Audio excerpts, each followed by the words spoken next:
required to include in the different chapters of the project report.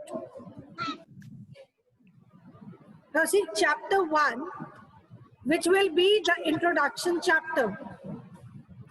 In this chapter, bache, you will add the theoretical content with which you have developed your topic of research. Now, let's say your topic is performance appraisal. So in this chapter, you will write what is performance appraisal, the different definitions, the methods, the pros and cons of the methods, then the system of performance appraisal that is followed in India or in some other countries. So all these things you will include. At times, your topic may be such that there is a process or certain steps to be included to undertake that, let's say, aspect. Like there is a step to define which employees need to be trained. So all that will be included in this first chapter.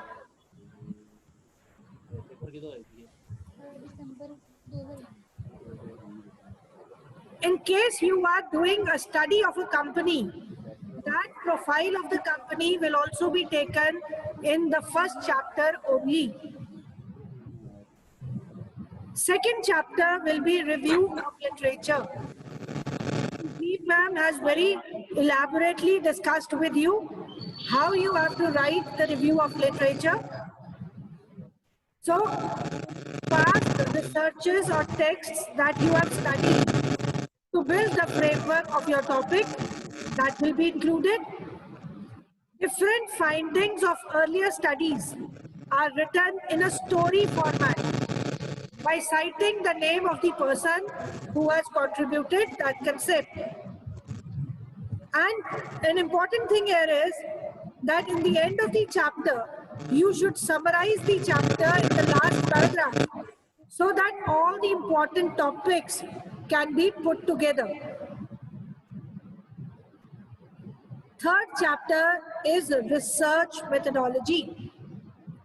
Now, in the chapter of research methodology, you will discuss how you have carried out the research, what sample size you have taken, what is your research design, what are the sources, whether primary or secondary. People are writing, voice is not clear. Bachi, I'm doing it from the college today. Just a second, let me check if I can do something about it.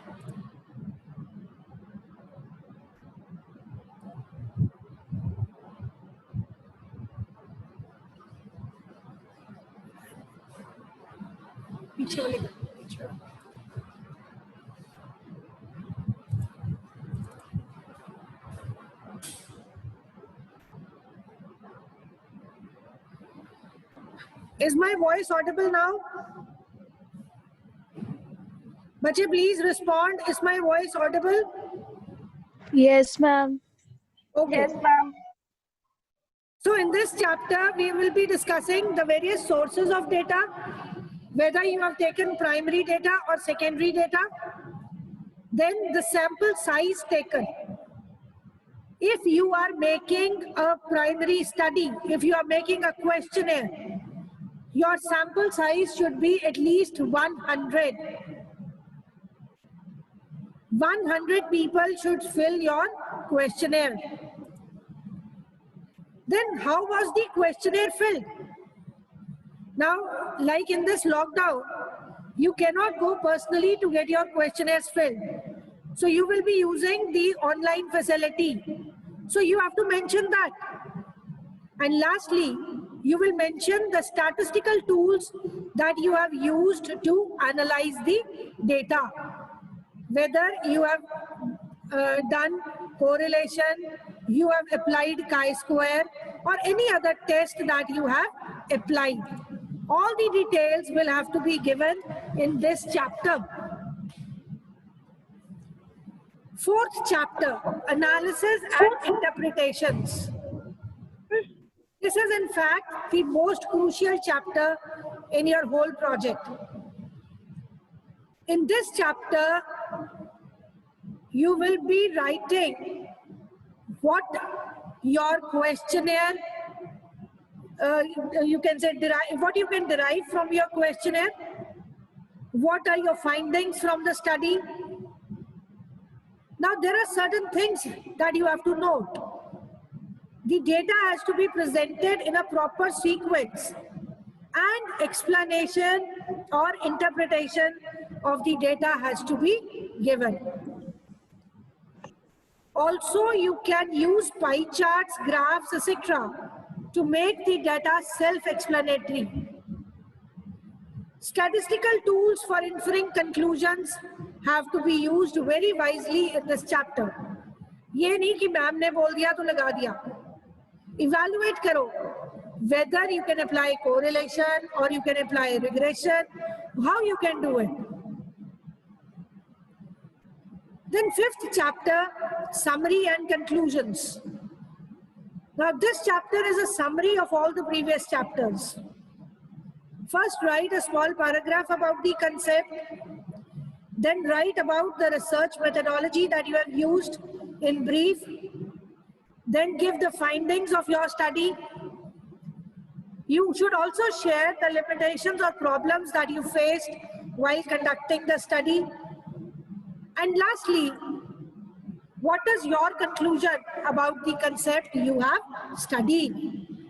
Now, let's say you wanted to study how has COVID impacted the travel plan of the residents. So, in the last paragraph, you have to tell that COVID has impacted or not impacted, and if it has impacted, to what extent it has impacted. If people want to travel, why do they want to travel? If they do not want to travel, why? What are the limitations they feel that they will not be able to travel? This is all that will be discussed in the fifth chapter. Now then comes, after these 5 chapters, there will be a few annexures that will be added in the project report. Annexure 1 and Annexure 2. Annexure 1, bache, Annexure 1 contains your references and bibliography. Now see, when you have carried out the study, you would have taken information from 3 broad sources. You have taken research papers, you have taken websites online from Google or other sources, or you would have consulted certain books. Now, whenever we take any information from any source, it is important that although we write it in our own words, but still we should give credit to the person who has given that concept, who has given that thing. Hence, we write references and bibliography. Now, what is a reference? Reference is a list of the sources that you have cited in your text. Let me show you an example here. Is my screen visible? Yes, ma'am. Okay. Now, if you see, this is my own paper published in a journal.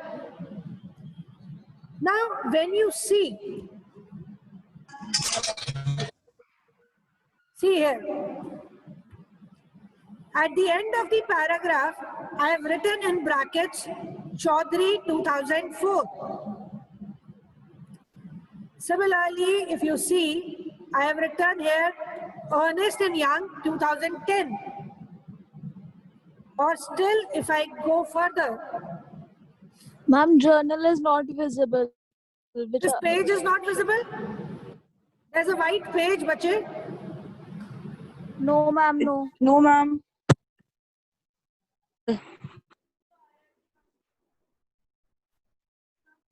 Now is it visible?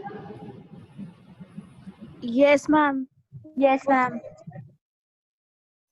Now, if you see here, when I start the introduction, here in the end, I've written in brackets Ernst and Young 2010. Similarly, here I've written Chaudhary 2004. This means these are some concepts that I have taken from the studies of these people or these organizations. Similarly, you will see here it is written Regan and Tennyson, 1999, and so on. So that means I have consulted those papers and I have used information given in those papers and included that in my paper. Now you see here, references. I showed you one by Ernst and Young. See, I've added this here. Can you see it? But Yes, is it ma'am. visible? Yes, ma'am. Similarly, if you see, this is the second one by Chaudhary 2004 that was mentioned. So this is that we have to give references. We have to give credit to the person who has basically given that concept. Second aspect is bibliography. Bibliography means cited references plus other references that we have referred and read, but not cited in the report. Now, let's say you are doing a survey on consumer behavior and you have referred to some book by, let's say, Kalyani Publishers on consumer behavior. You have referred it to develop a basic idea, but you have not cited it in your project anywhere. So you need to include that also. So the reasons we include that is to acknowledge the source from where we have picked up the content, and secondly, to give the reader the opportunity to consult your sources of information whenever he has to do that. Now, question is, how do you write the bibliography and references? There are three styles: APA style, MLA style, and Chicago style.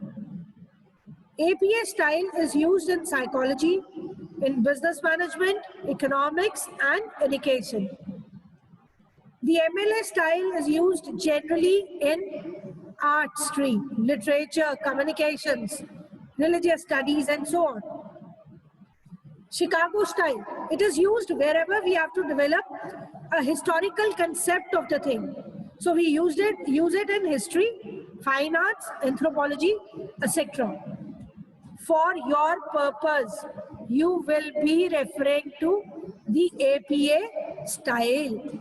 You don't have to refer to any other of the styles. Now, in this APA style, how are you going to write? Now, whenever we need to write any reference, there is some basic information that we need. You will need author's name, you will need article title, the source of the journal, then volume number and issue number, the publication date or month, and the page numbers on which it is appearing.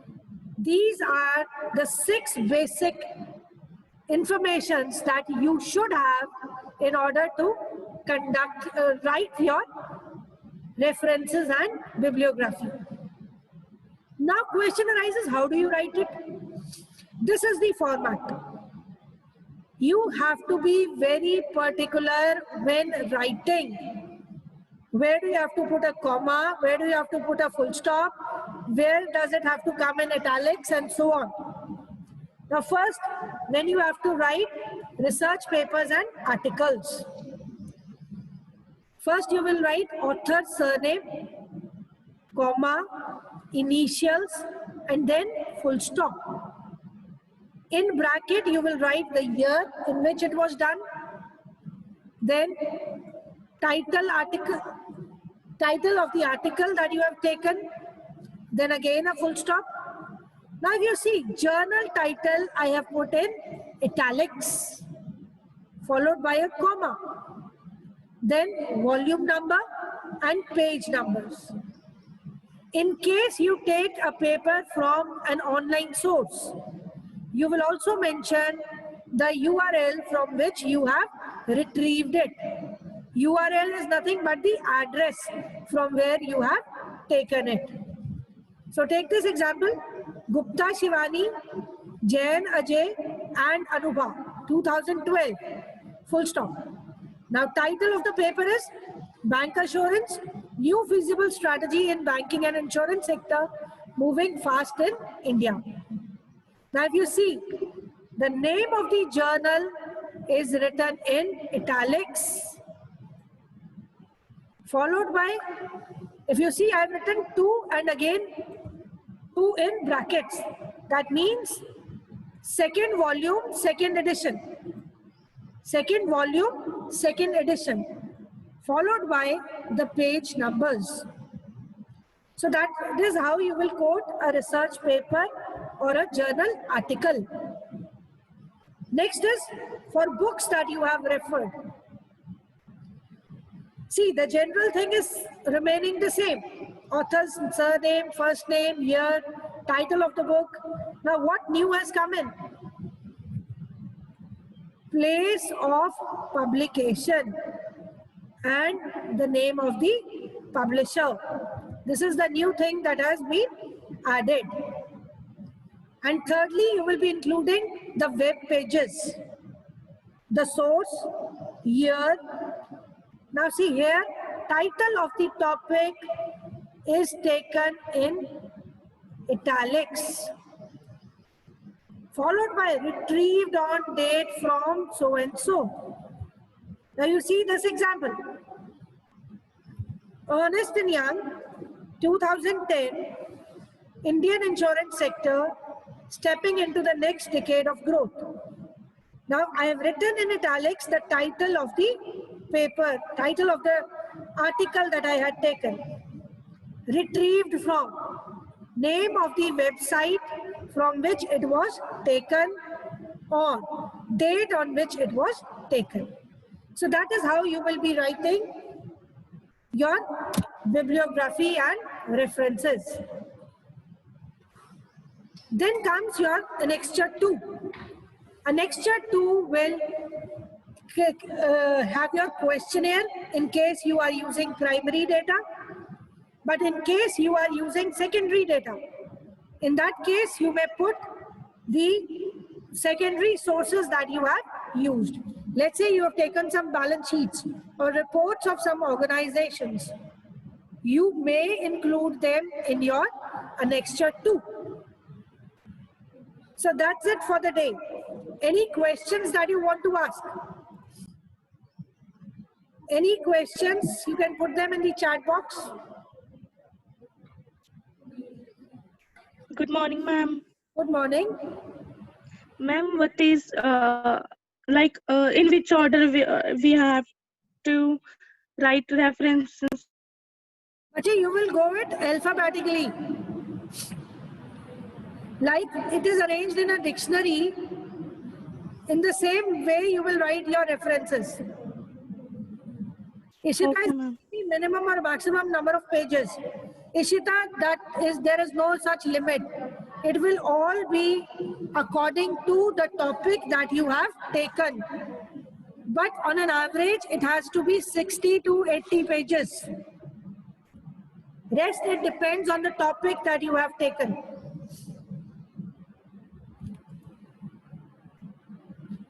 Any other question?